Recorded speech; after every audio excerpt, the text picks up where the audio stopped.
Good morning. This message is to the Attorney General's office. The police just left here, and it was due to some statements that had been made around my house, and finally I said something about it.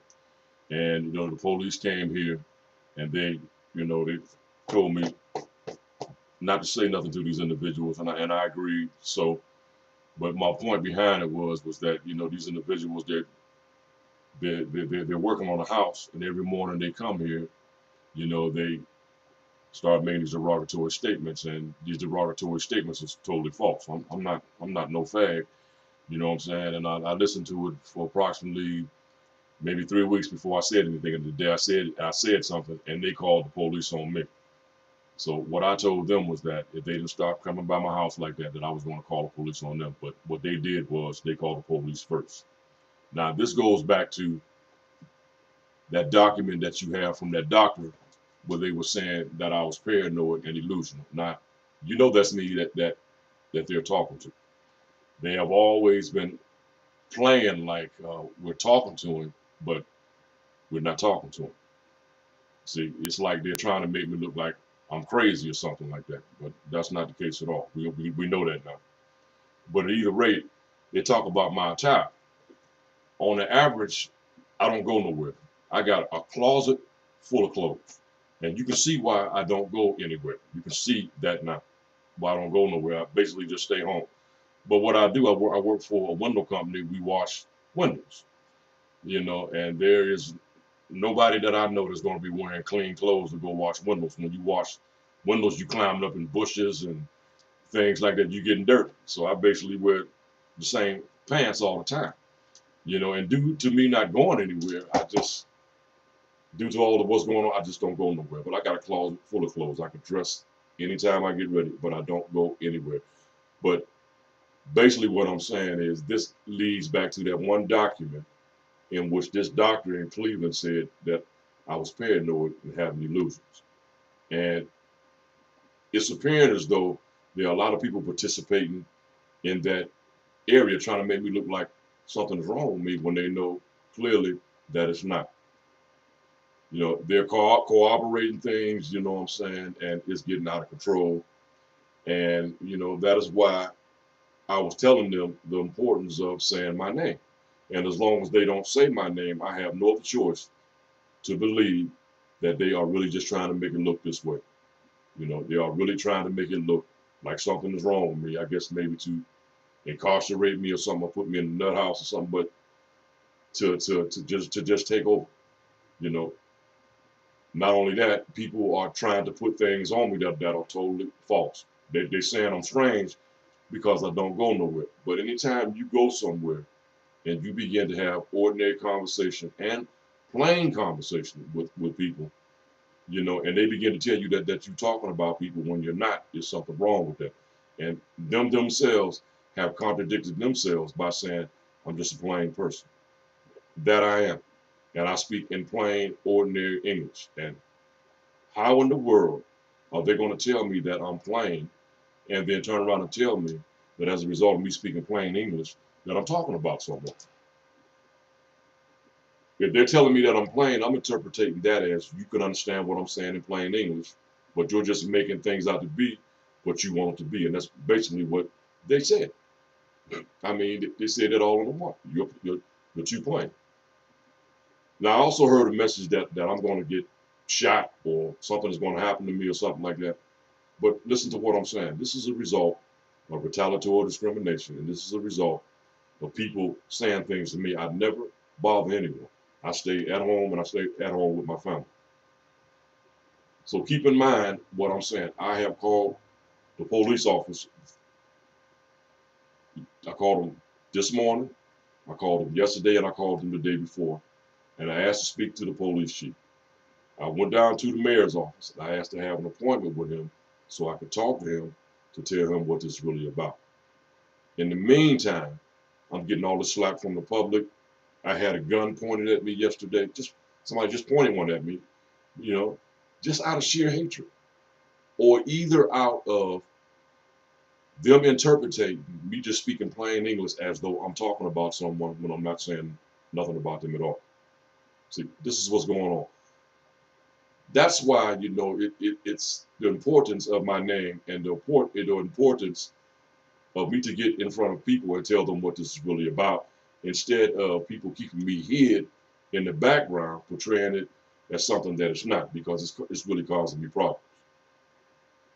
People all walking up and down the street saying things because they either think that I'm a way that they saying that I'm really not. They say that I was a pedophile, but you got the abstract. There's nothing on my record. You know, I tell people they're talking about me, and then when I tell them, they tell me that something's wrong with me. Well, they know that it's not. But this is the importance of them saying my name. That would eliminate all that. And saying my name is not going to hurt nothing, because they already know who I am.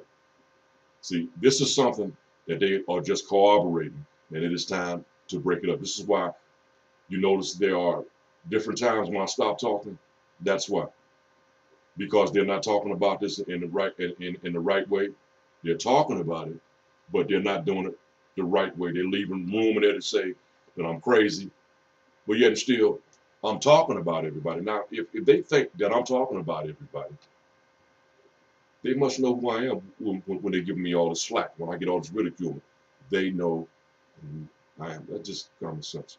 But at either rate, as far as the people on television, they should either stop talking about it, or they should let me come on TV to say my name, to tell them really what this is about, instead of just leaving a chance that something would happen to me because they just simply got jealous as a result of a law being violated against me in the first place. And I think that's what they want, because, if you listen to all the words that they say, one of the words that they did say was that I hope. And I'm interpreting that as, I hope something happened to you. You know what I'm saying? And I'm going to keep this going on because you spoke back as a result of really from being unlawfully retaliated on. That's all it's about. And I'll be talking to you soon, and I'm still getting slack from the public. I can't wait to sit down and talk to the mayor and the police chief. I know when I begin to talk to them and I begin to show them my evidence, that they're going to change their minds. Because, without them talking to me, it's not giving me an opportunity to say to people, look, I'm not this way. Listen, I got kids. I wouldn't want no pedophile about my kids. I don't blame people for feeling like that. But when someone is lying on you like that and it's totally false, you should have the right to, to stand to the public and say, I'm not like that. I think what's going on is that all these people are in fear of being pointed out to be just liars because they did not do it right anyway. If they thought that I was like that, against people beginning to tell the public that they're lying, it seemed to me that they would have said, okay, let's give him an interview, since his reputation is like that, or let's investigate him, or let's give him a chance to, defend himself, to tell what this is about. They're leaving me totally defenseless. In a court of law, if a man is put on trial, he has a right to an attorney to prove his innocence.